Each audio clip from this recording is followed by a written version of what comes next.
is possible to become free from debt, financial worry, your boss, and your zip code. You can start living a life you love, but first, you need to find your freedom. Using financial independence and lifestyle design principles, you can create the life of your dreams now. There are many paths to freedom, and that is what this podcast is all about. My name is Becky from 20free.co, and I am the host of the Find Your Freedom podcast.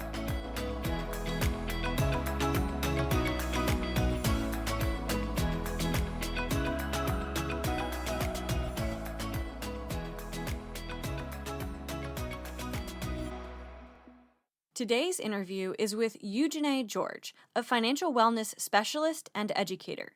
Eugenie is a certified financial education instructor who uses her 10-plus years of experience in tech, education, and finances to lead high-achieving women and women of color to understand their money habits.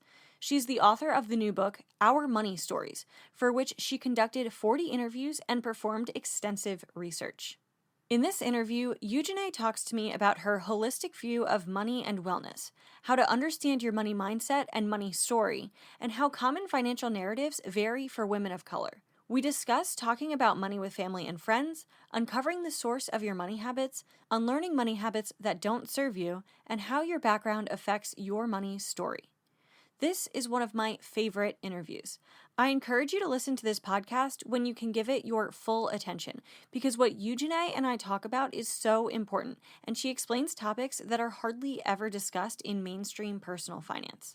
I hope you enjoy this interview as much as I did. Do me a favor and take a screenshot of your podcast player and tag me on Instagram at findyourfreedom_podcast to let me know what you think of this episode. Now, let's get to the interview.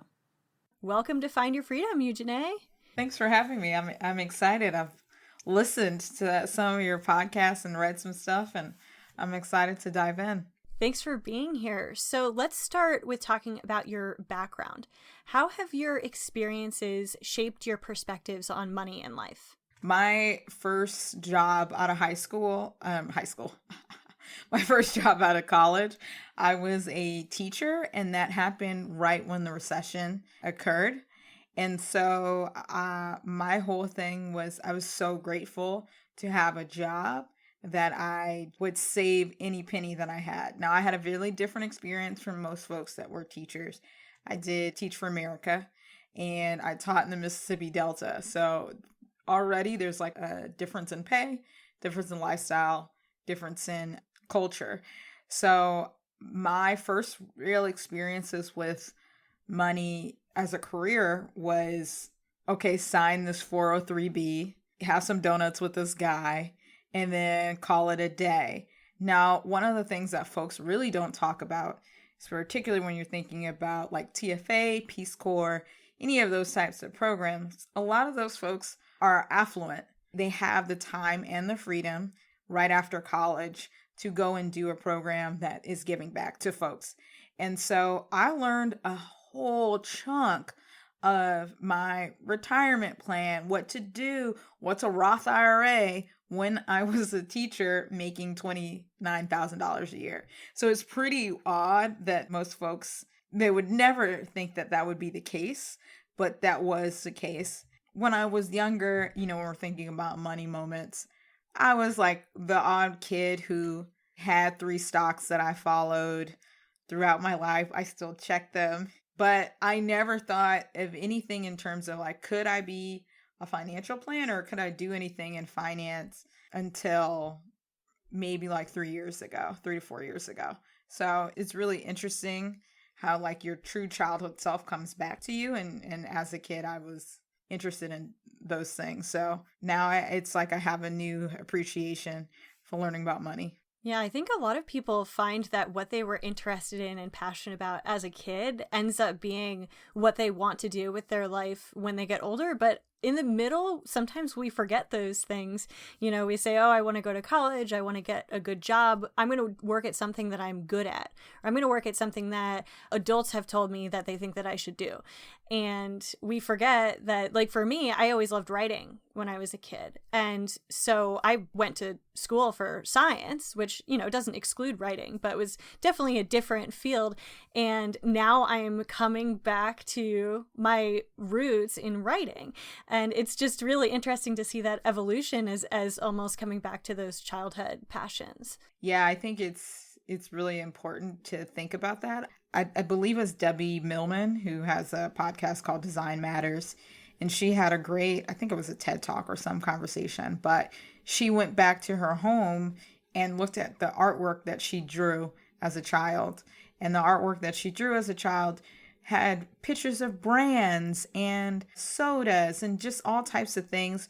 She had the descriptions of shopping centers. And then now, as an adult, now she's, the queen of branding, can fix thinks about like iconography, like all types of really cool things that I would never think about because that was her childhood self. So I think we do have a really unique opportunity right now. I mean, I know we're talking about lifestyle design, to really think about what did we like when we were children and how can we use our past to create a better future. I love that. So diving back into your financial past, in your early financial life when you were first earning money and figuring out how to spend it, did you make any big financial mistakes? Yes. Yeah, I did. It's so interesting because it's like I remember my financial mistakes pretty well. I mean, I wrote a book about half of them. So that's kind of fun. But I think with the particular money mistakes that I learned, I would like to actually talk about kind of you and where I remember listening to your podcast and you said when you were younger that you worked from 14 to 18 and those were the times that you went to Target and spent. And that was 100% me all the way. You get money, you work in retail, you're making what, $7.25? What? And you go and you do that. My thing that my family used to scare me, the scare tactic was never go to a check cashing place. And we'll talk about that more about behaviors and patterns of women of color. But that was like my big thing that I couldn't avoid that. So that was always like a pain point, which is kind of interesting. But going along with the age and when I remember my first financial mistake was I was working at a retail store and I kept spending money and I had my first overdraft fee and it was super traumatic for me. I didn't know what to do. And my family was like, you're going to have to get yourself out of it. And it was terrible. And I would say there was a lot of financial mistakes. At college, before they had the Card Act, we were kind of like the first batch of folks that got like credit cards and you didn't really need a cosigner. So now we have laws where you have to have a cosigner. But prior to I remember being in college and there were lines of credit card places. And my school I went to a pretty like down with the man type school, you know what I mean? And even then it was like lots of credit cards. So I got into credit card debt then. I remember that before like Affordable Care Act. I had like a really bad instance with my jaw and I had to take care of myself and I didn't have any medical insurance and that affected my credit score. So I had to learn a lot of trial and error, but there was something that was interesting that even though I had all these trial and errors, there was always someone to have a conversation with me and tell me like, it's okay. This is how we're going to get out of it. It might have been a friend. It might have been a family friend, but there was always someone. If I said, hey, did this happen to you? They would say, of course. And then you feel better about yourself. Thank you for sharing your mistakes. I think I shared a lot of my mistakes in that episode that you referenced and how I felt like I was doing so great. And then I kind of realized like, oh, your measure of success wasn't in the right place. Like I'm not in credit card debt, but I did get $100,000 of student loans. So, that's not great. But I think it's also really important what you were saying about having someone to talk to about money, whether that's family or it's a friend or a family friend. When you were younger, did your family talk about money? Yes, but in a really interesting sense. We'll talk about that, like the financial wellness piece, but my first memory of money was when I guess, didn't have money, but I could have never known that. And I remember one of my family members telling me to get out of the car. It's like, that's weird. And when I got out the car, there was like $100 bill on the floor or like on the ground. And my family said, look at God, like God's blessing us. And so I actually had a really interesting upbringing. I grew up in what is known as prosperity gospel or prosperity churches, or historically that's been going on since the early 1900s. But I grew up in a place where people would say that God would like bless you with money, but there was no real actual steps. So I remember getting really frustrated and saying like, I hear that all of y'all are telling me that I need to pay 10% to tithe, but that's it. Like, what? Like, I don't know what else am I going to do? And I remember getting arguments as a young person being like, I don't understand why we're doing this. And I actually talk about this in the book, which is really interesting. But I had to learn that spirituality and finances, they have two different purposes. And so if I'm going to go to a place of worship, there are specific things that I have to pay attention to. One in particular, do they have a debt management thing, class, something? And it was really important to me to be in that place of worship like that. Because if your goal for a religious entity is to help people understand their well-being, finances has to be a big piece. It's pretty interesting, but yeah, I kind of came to this weird conclusion of if I'm going to go to a place of worship, they do have to have some type of financial literacy piece to their mission. And honestly, there's a lot of like places of worship now that's popping up, and they're having conversations around like paying off debt and what that looks like. I had to kind of do a lot of unlearning about like, if you don't make enough money, you're bad. If you make good money, God's going to bless you. So it was like, woo, it's not the purpose of spirituality at all. But that's like what a person has said. A lot of unlearning. All right. And I'd love to get into that unlearning in just a little bit. But first, can you give me some background about your book? It's called Our Money Stories. And can you tell me a little bit about what it's about and what the purpose is that you wrote it for? Yeah. What I love, and we're talking about like lifestyle design and everything, is when you're starting to look at lifestyle design or creating a life that you love, thinking about money is the first thing. And so I remember being devoured by all types of lifestyle design stuff just because I had a quarter life crisis at 25. And I was like, I got to change this scenario because it's not working for me. Like most folks that think about lifestyle design, they think about like hacks or like what are more efficient ways that I can understand information. So what I did was, while I was reading money books, I just knew that pieces were missing. I just knew that race was missing, class was missing.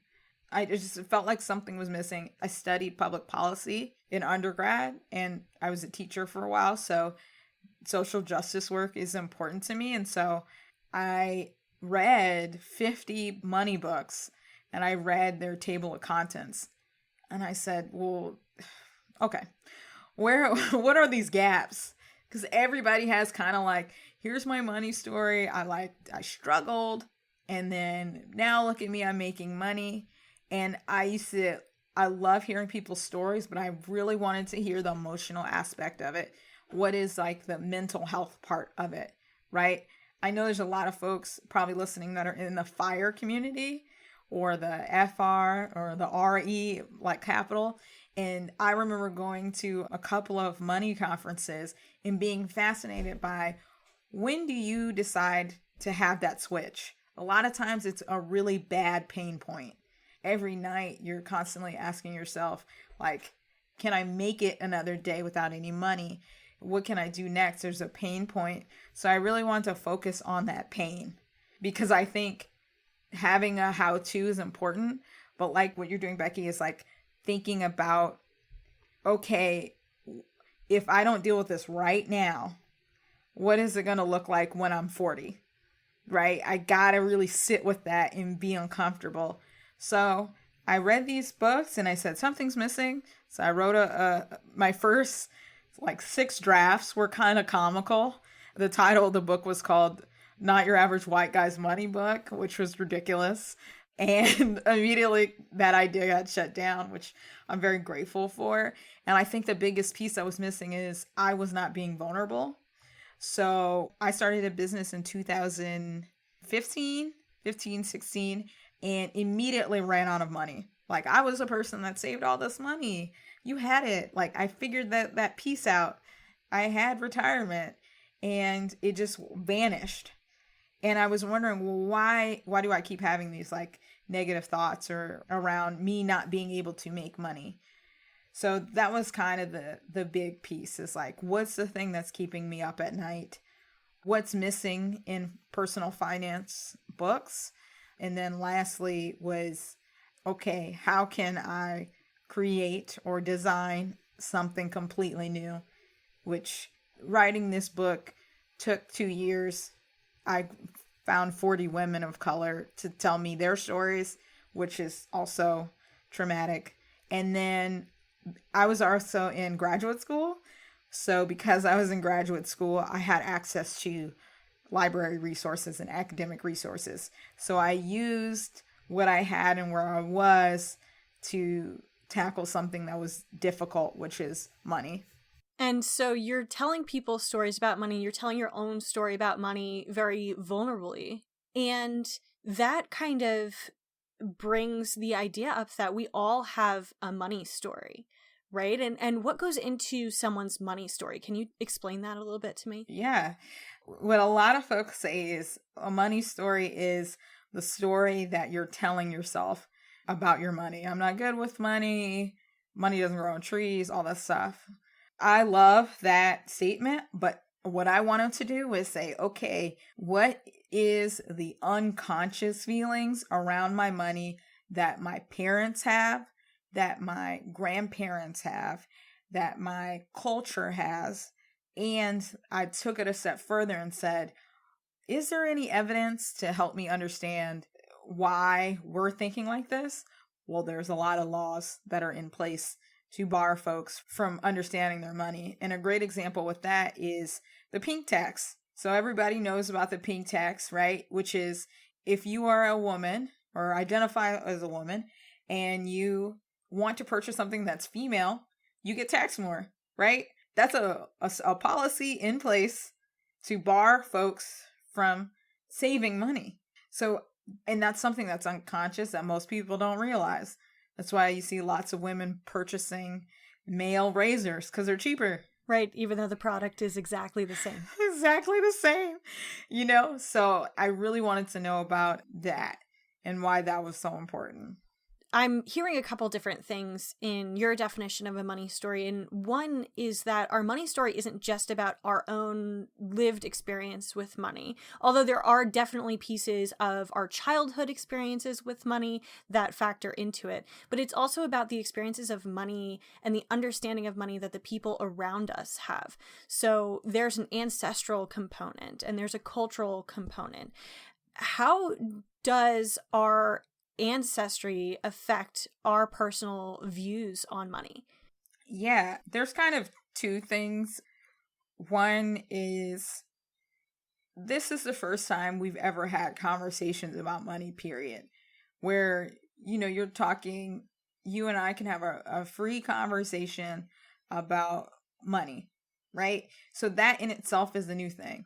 You also have folks that are talking about things that are really vulnerable that they've never shared before, ever.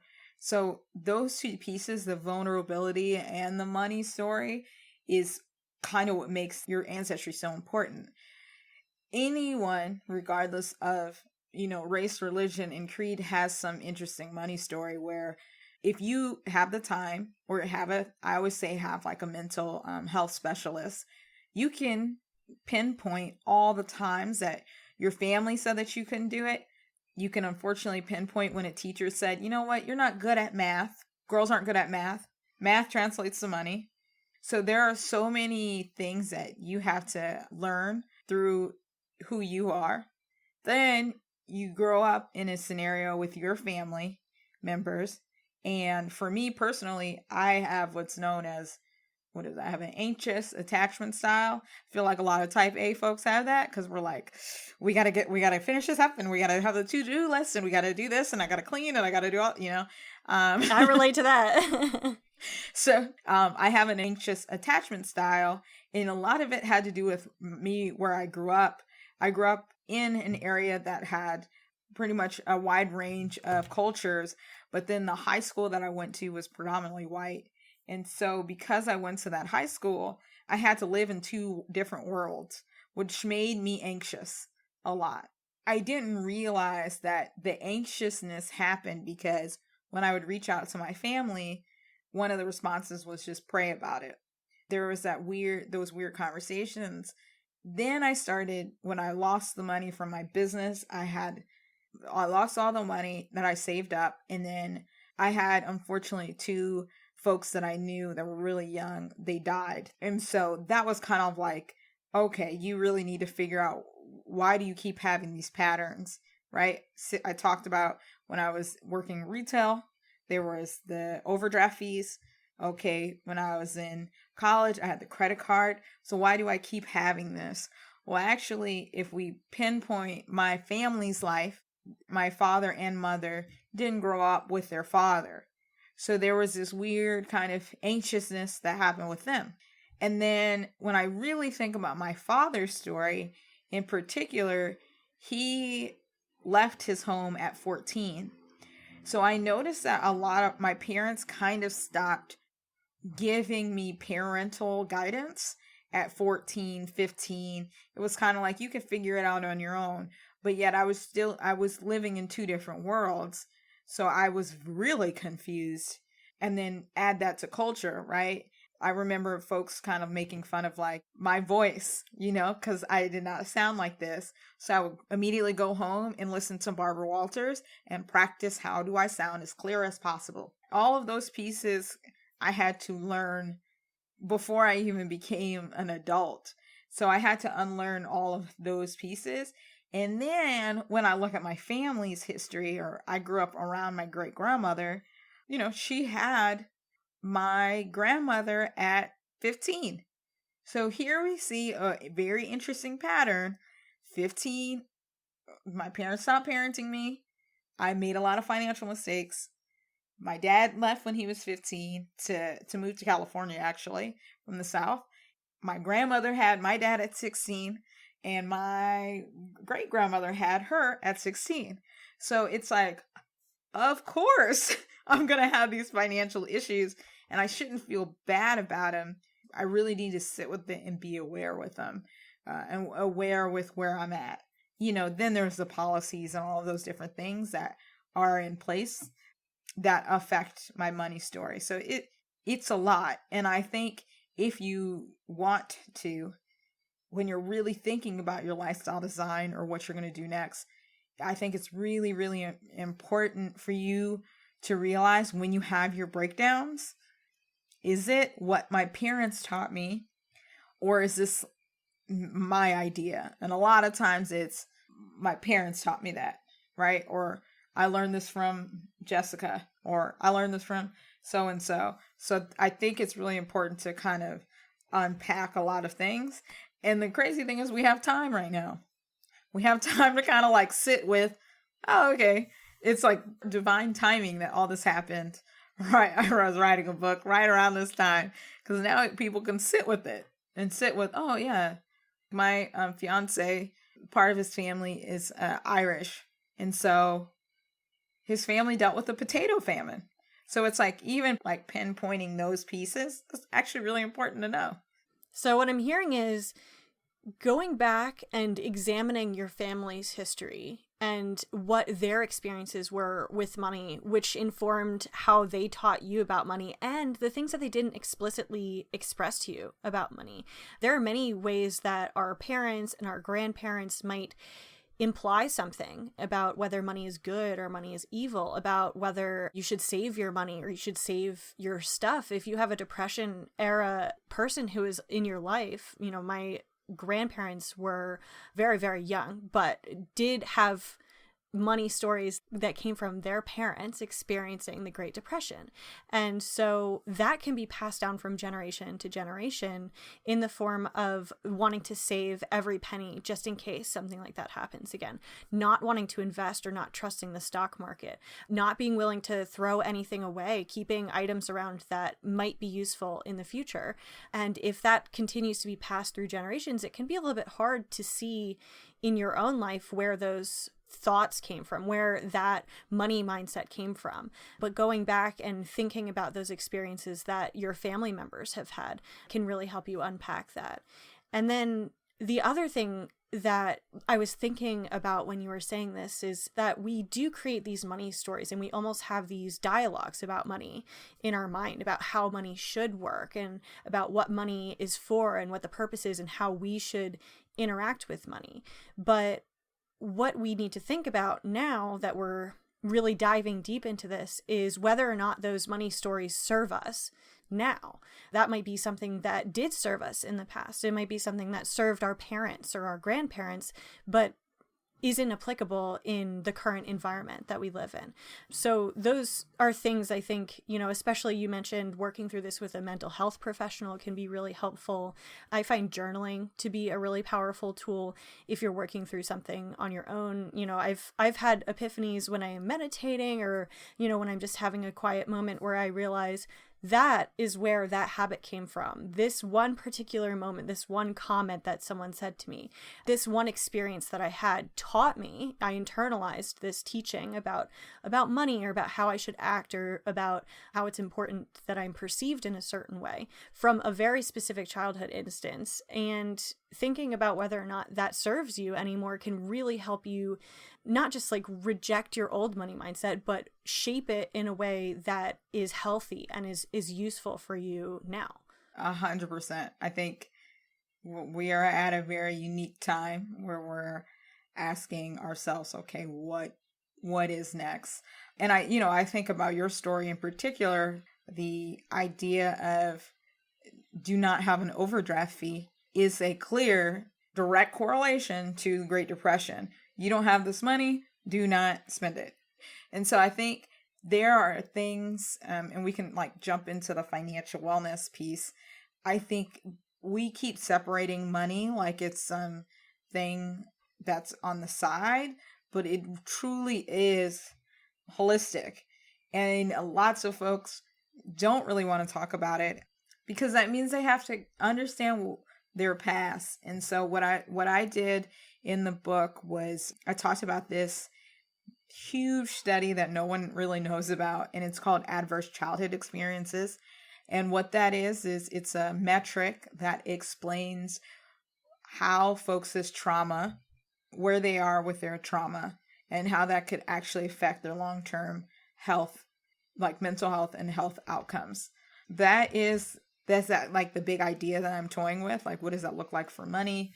What does that look like for mental health? But there is a direct correlation to when you've had something traumatic happen to you or your family, how that affects your future. So I think it really is important to be aware of it. But I also would like to acknowledge that not everybody's ready for it. It could be a lot. Reading my book is not, it's really uncomfortable. And the interviews that I had with women, some of them had never, ever told their story to anyone. I would be their first one. And most of the women that I chatted with were making money, had a college degree, and never told their story. So I think we do have a very unique opportunity, but I think it was pretty rough for people to talk about it. There was never a time where a person didn't cry when we had the interviews, and I'm really grateful for that. I'm glad that people are opening up, but I think it's so much better than being at home by yourself. What I used to always talk about is when I turned 26 and I realized I had my quarter life crisis, I just cried in my job's closet, my closet in my office. And I could have cried with someone else, or I could have, So I think that I want people to kind of unpack what's happening. I like how you talk about money as a inseparable part of our life and it's holistic to our well-being, because you can't separate the fact that money is a tool that helps us live our best life. And even the most basic things about wellness, including mental health, which might be based on stress levels, are influenced by money. Not having money is an incredibly stressful experience. Things like physical health, having different things that help you achieve physical health, whether it's eating healthy or working out, those can cost money. And so we can't pretend that money is over in its own corner and then our health and our wellness and our mental health are a completely separate facet of our lives. A lot of people who are pursuing financial independence are pursuing it so that then once they have money, they can create a life in which they have balance. I think balance is a really big theme that I see when I talk to people about what their dreams are for their future. And it's incredibly difficult to have balance when you don't have financial security, when you haven't found financial freedom. And so I'd love to talk about what financial wellness is and how you define that, how you speak to people and teach people about that. That's a great question. So financial wellness as a definition is the ability to achieve financial stability. That's not a great definition. We don't really know what stability looks like. So what I did was I looked at actually the Center of Abuse and Trauma as well as the CDC. And I said, well, let's actually look at wellness and see how it all fits in with the finances and how does one become stable based off of all the aspects of their wellness. So there are 8 pillars of financial wellness, and I'm not going to get into all of them. But what I did was I basically looked at the pillars, the 8 pillars, and I said, how do each of these pillars affect my money story? So here's a great example. For a physical pillar, I talked about sleep. And most type A's, or most folks that are fire, I got to get to this next thing. I need this financial freedom now, neglect the now because they're so focused on the goal. And I talked about how there's actually negative effects when you do not sleep or have a personalized sleeping pattern that matches to you. If we look at the bigger piece, there are tons of studies and research that talk about how the overall national GDP drops when we don't have enough sleep. It's like this crazy correlation that we never thought about. Like, my sleep is going to affect my money. It will. Because if you're not sleeping, you're not well nourished. When you work, your productivity is not going to be great. So it was kind of like trying to figure out how do each of these pieces play a role into my financial wellness piece. And then for the actionable step, it was, okay, if I look at all of these 8 pillars of wellness, how does my environmental pillar affect my money story? What is the glow? What's the positive thing that's helping me with my money story? And what's the grow? What area within this pillar do I need to get better? It's really, you got to unpack the ancestry thing, who you are. Then you have to kind of look at it in an overall holistic view. The financial wellness piece is so important, and it's so good to check in with yourself on a, quarterly basis. Just see where you are. And I think that's the unique piece that I'm proud of that I was able to write about, because a lot of folks just say, pay off your debt, save, invest. But guess what? I paid off all my undergraduate student loans super fast, and it did not matter because when I was stressed, I would have a panic attack. And that I did the thing that I was told that I was supposed to do. And it was because I didn't understand, like, oh, you know what? You probably should have slept when you were doing this, because you could have been more aware of, yes, am I paying off all my undergraduate student loans? Yes. However, I should be putting more into my savings just in case there's a rainy day.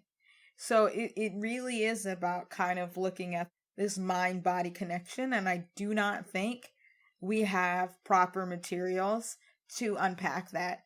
And fortunately, because I was a teacher, I taught 2nd to 4th grade, I had the opportunity to kind of see how do you unpack each of these things. And then also, how do you make things as simple as possible?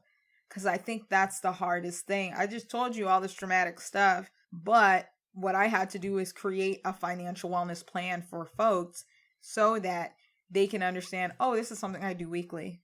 I check in with my budget. I look at my bank activities. This week I'm going to purge and cry. The next week I'm going to go on Pinterest and pin my dreams. I'm going to create my little pin folder that says lifestyle design, financial freedom, and I'm going to pin good things that make me feel good about the future. So I think it's kind of like this weird balancing act, and it's something that has not been discussed yet. Yeah, I think talking about the explicit connection between mind, body, and money is something that isn't discussed pretty much at all. And for me, I practice yoga, and something that I read that you wrote was it just was very poignant for me, because you said, if you're stressed about money, if you're stressed about your bills, what do you think you're going to be thinking about when you're on your yoga mat? Are you going to be thinking about making sure that you're in alignment and that you're doing your poses as well as you can? Or are you going to be thinking about your bills? Your money can affect all of the aspects of your wellness, and your wellness can affect all of the aspects of your money. So that was a really impactful example for me, because I've had that experience, but I hadn't connected anything around wellness and money until probably the most recently, like last year. And especially, I'm type A. I totally, feel you on a lot of the things that you're saying about our personality type and how we deal with money, but also someone in the pursuit of financial independence. My journey has really evolved to realize that while I was pushing and go towards the future, I was completely neglecting my present. I was not focusing on my health, which is something that's really important to being able to make money, if we think about it that way. I mean, I can't recall who said this, but he calls taking care of your body and taking care of your health protecting the asset. Because if you think about it, your body and your health is one of your most important assets. If you can't perform at work, you are limiting your ability to make money. And besides just money, it's connected to everything else. It's connected to your relationships. It's connected to your spiritual well-being. But I think that this is something. It's going to take a while. I guess want to tell people it's going to take a while to go through this process and see how these things are connected. But I'm really glad that you're helping me introduce this concept and make it really explicit, because while we might understand in some ways a couple of things are connected, I didn't sleep well last night, so I didn't perform well at work, it's like a lifelong pursuit of figuring out how these interconnected things work together and how we can fix and unlearn things that we've done in the past that weren't working towards holistic financial wellness. Yeah, I 100% agree. I remember going to a conference, and I think, were you at FinCon? Yeah, I was. Okay. So some folks, if y'all don't know what FinCon is, it's a money talk. And I was just like this fly in the wall, because I was super close to just finishing graduate school. So to me, this was just an excuse to party. There was no of course I want to learn the information, but I was like, nah, I just want to meet a bunch of people that kind of like what I like to talk about. But I remember the folks that were fired up about FIRE or financial independence. I would always be fascinated by it. And I will say, I've talked to a CFP about this. There is a difference between folks of color that are FIRE and folks that are not in the FIRE community, what that even means, that definition, breaking down that definition means. And so I think for the definition of FIRE. Yeah, or what does it mean to retire early? What does that mean? One great example that we actually talked about while we were at that FinCon was that for a lot of folks for FIRE was, if they were African American, their goal was to get the retirement and stuff early so that they can help their parents with their retirement, which was a really different conversation that I was having with a lot of other folks, which was like, yeah, we're going to get this freedom. And it's like, I know you have that same feeling. I know a lot of folks have those same pain points as well, but I did find that interesting that was kind of the difference, was that folks needed to have that independence so that when things happen, they can focus on their family members. And I remember having a conversation with someone else who was first generation American, and it was kind of like the same thing, right? So I think all of that stuff is really important because I really think paying attention to your health, that matters the most to me. If you're not well in whatever way, shape, or form that you feel, that's going to affect your entire workplace experience. Of course, I do talk about numbers. I talk about credit scores. I talk about budgets. I talk about like getting a file cabinet and labeling it and printing out your bank statements and underlining it.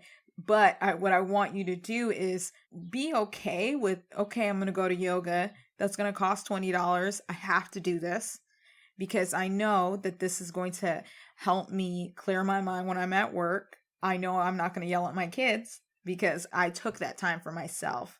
So I do think it's really important to kind of look at all of those aspects. Yeah, and hearing you talk about the difference between the pursuit of fire between people of color and, or say, first generation Americans and white people, right, is very different because generational wealth is a huge factor, I think, in the consideration of many people of color. And that's just one facet in how finances look different. And that's not just culturally, but it's also institutionalized in our country. And so do you mind just talking a little bit about how the money narrative for women of color varies from the money narrative for white women and even from that of men? Yeah. Okay.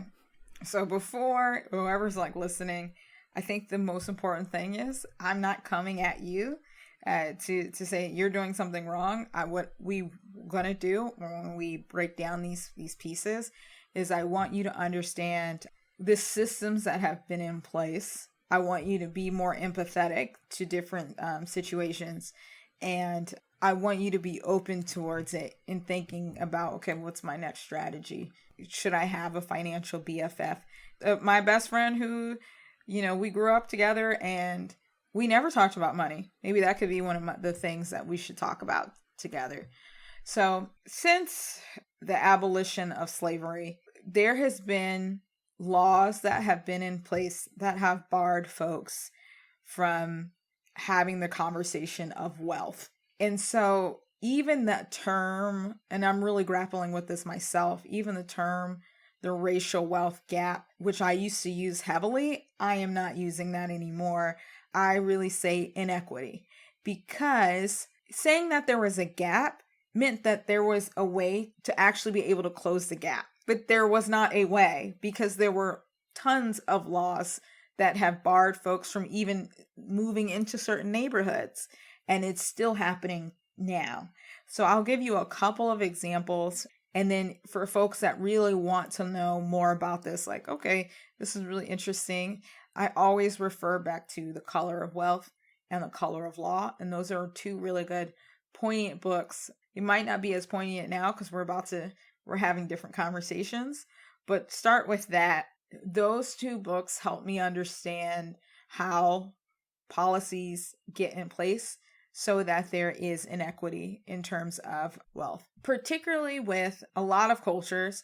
For my book, I only focused on 4 cultures. I didn't have the resources to talk about every money story, but I made sure that I looked at indigenous people, women. I looked at Latinx, which kind of, when people say Latinx and indigenous or Afro-Latinx, like all of that is a really interesting thing, which I'm learning to uncover right now. So when I wrote this, vocabulary was different. So there's that. Then I looked at African Americans and I looked at Asian Americans, and I just asked 40 women and I said, hey, like, tell me your story. Throughout most of the patterns, when I looked at Asian Americans, I was so happy to find this research because I think, one, I grew up in California and I have had Chinese New Year. I've had a red envelope. Like, I think listening to my friends' stories about money was quite interesting. Like, my best friend's mom told me not to date this guy because he made no money on his taxes. Like, I remember her telling me that, and she was Taiwanese. Like, it was really clear and vivid. And so the biggest thing that hurts a lot of Asian American women is this idea of, there's two things. One is the model minority myth, which basically says, like, if you are Asian American, that means like you're super smart, you can have a great job, you're going to have high income. If you look at the statistics for equal pay, it looks like Asian American women are killing it. They're doing amazing things. They're making a lot of money. They're making more money than white women on the payday. So I was like, well, is this actually something that's real, or how can we break it down into different pieces? And so for the Asian American piece, it was like, oh, there's 16 ethnicities in one monolith group. That's the biggest thing, is you have maybe 2 or 3 cultures, right, that are doing well financially, that are creating a different curve. So I think that was really important. I also think that folks don't understand what's happened to Asian American women in particular, particularly when it comes to when they were able to become citizens, right?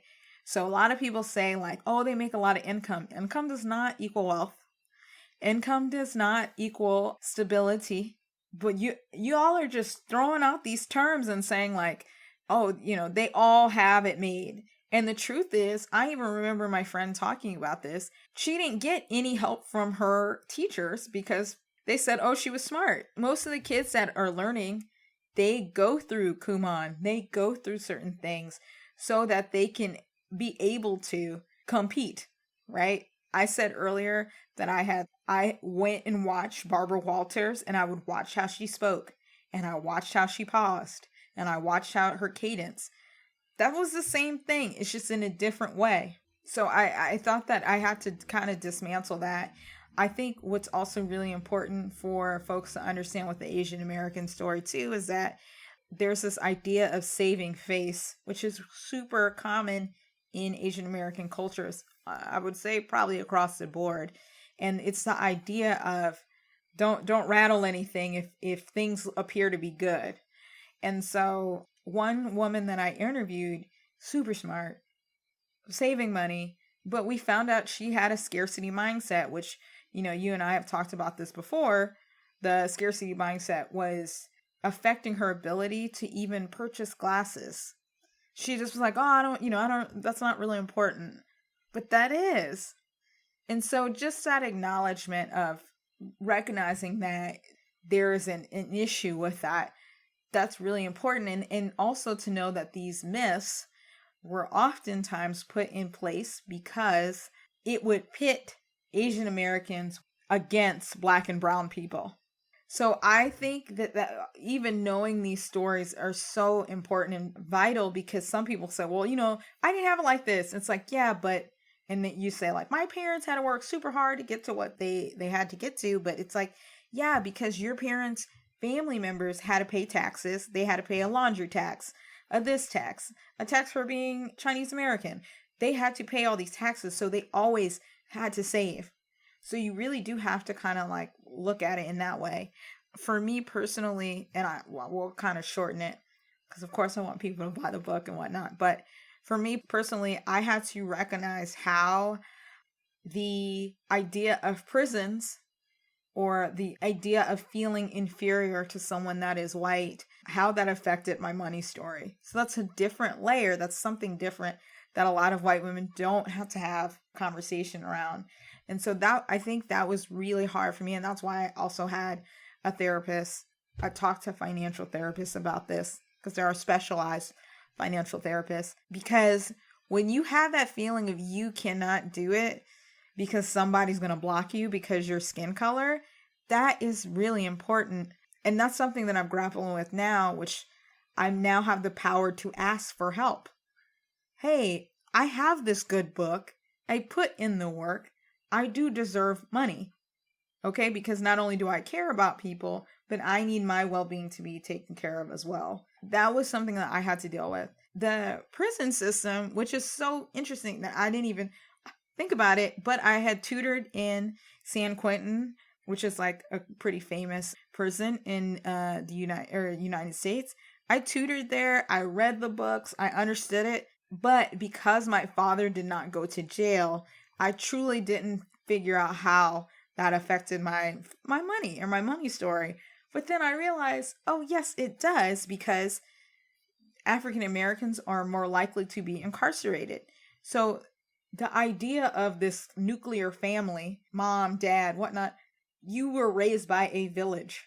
You have to understand that it can't be always this like perfect cookie cutter thing.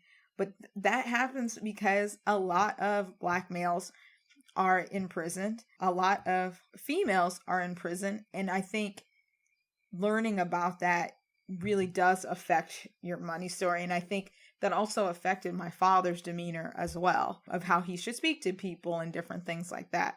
So that there were a lot of really uncomfortable pieces that I had to understand in order to get to be able to write the book and then share other people's stories. Because I know other people have these feelings. I know people are upset. I know there's so much hurt and pain going on. Like, I 100% agree with it. And everybody has a valid opinion to feel the way they want to feel. But I think there are other big pieces. But I wanted to share a different ethnicity story to help y'all understand it.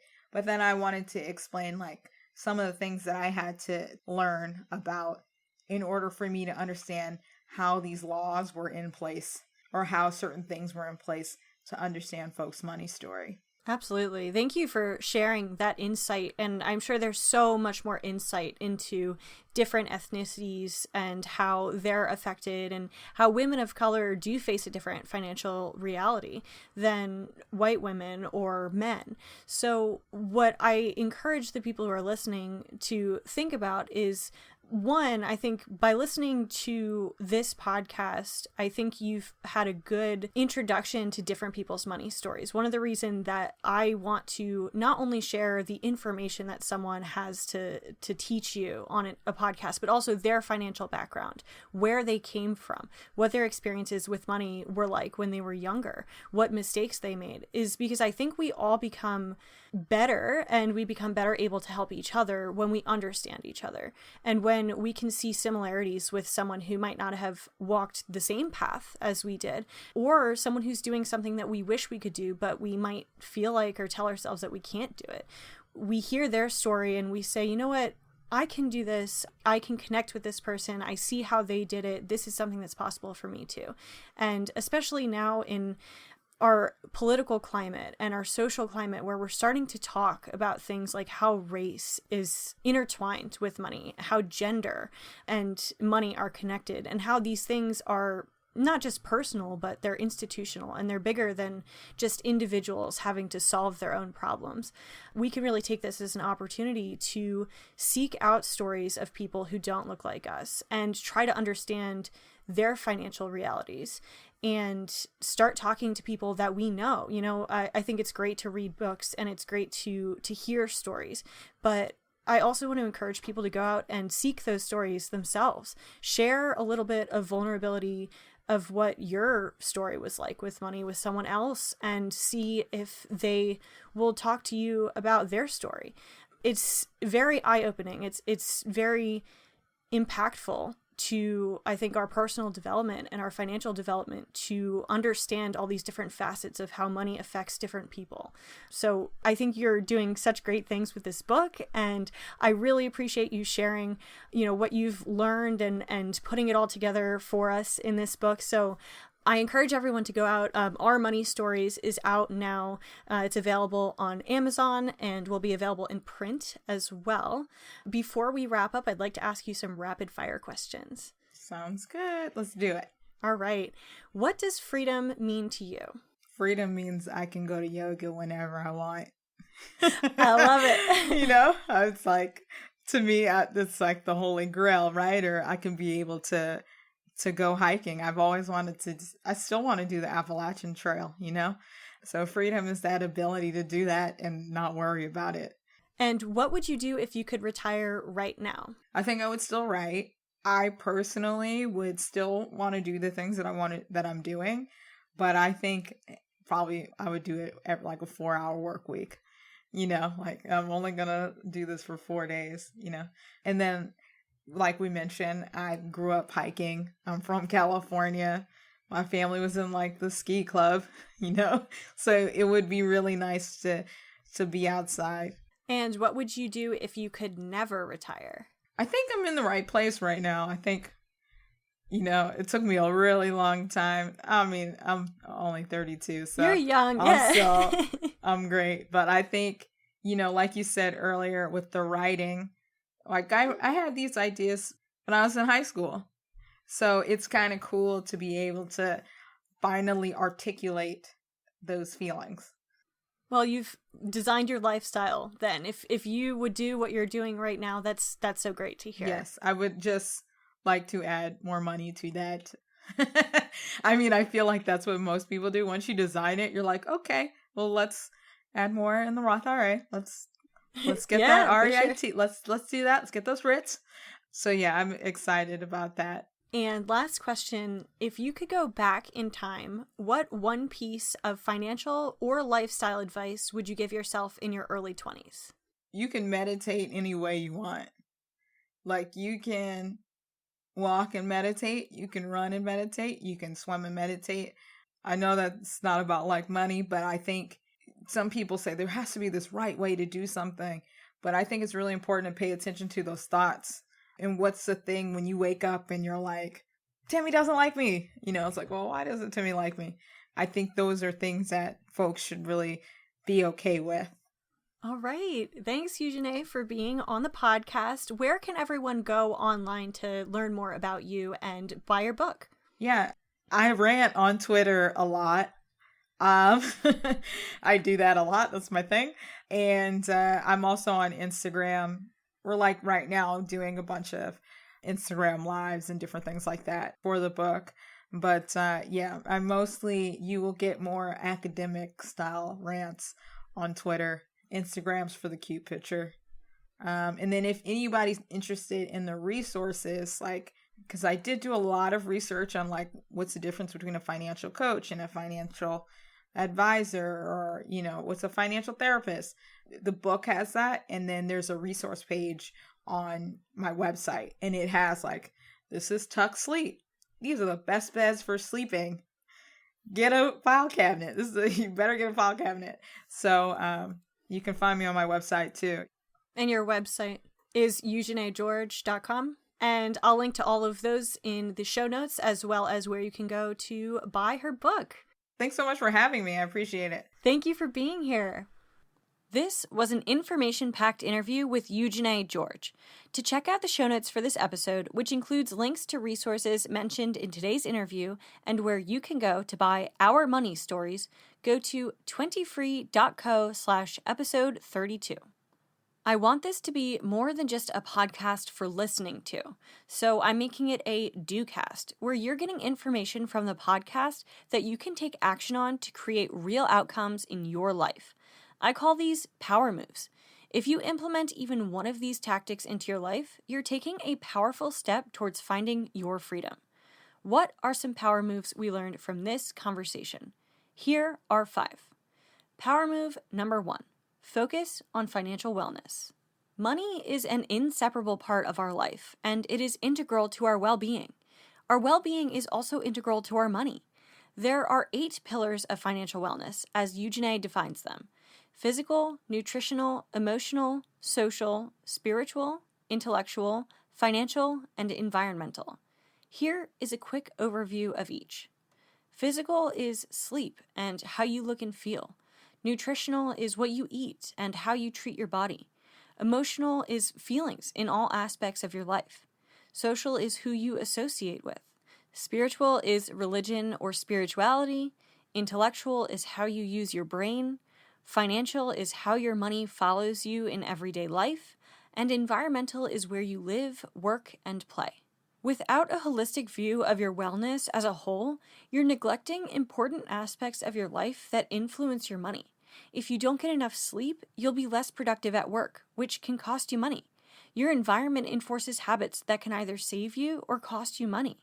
Now that you can see the 8 main ways your wellness is tied together with your money, you can see that focusing on improving any of those aspects will also have a positive impact on not only life satisfaction and enjoyment, but also your wallet.